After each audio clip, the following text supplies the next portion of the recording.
Typically, voting at most homeowner association annual meetings is performed using written ballots. The use of ballots may be specifically prescribed in the governing documents of the association, and state statutes may address ballot use as well. There are other forms of voting that may not be utilized as often, or possibly not at all, but are nonetheless relevant in certain situations. These are via voice, a rising vote, a show of hands, and a roll call vote. Via voice or voice voting is the fastest and simplest method of voting.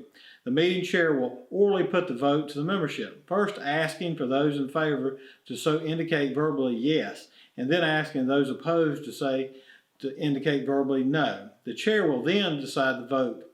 Voice votes are generally used when there is an obviously majority agreement. For example, the association bylaws require the membership to vote to approve the agenda from the annual meeting. Since there are generally no issues with an annual meeting agenda, a voice vote would be the most appropriate and efficient way to proceed. Voice voting can be used for annual meeting board elections if the association's governing documents do not mandate ballot voting. Nominees must also be unanimous in support of voice voting. After the floor is closed for further nominations, the vote is taken each nominee in the order of their nomination. However, in almost all instances, voice voting is not the best or preferred method for homeowner association board elections. Rising votes are simply when the meeting chair requests that members stand or rise for their vote.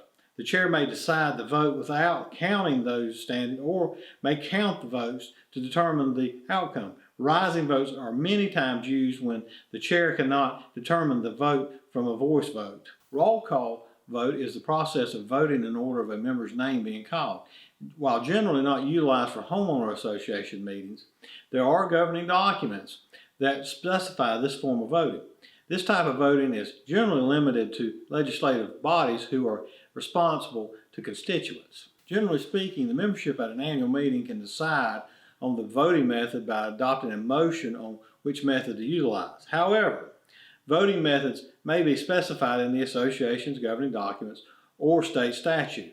If this is the case, the association's attorney should be consulted on how to proceed if another method is preferred.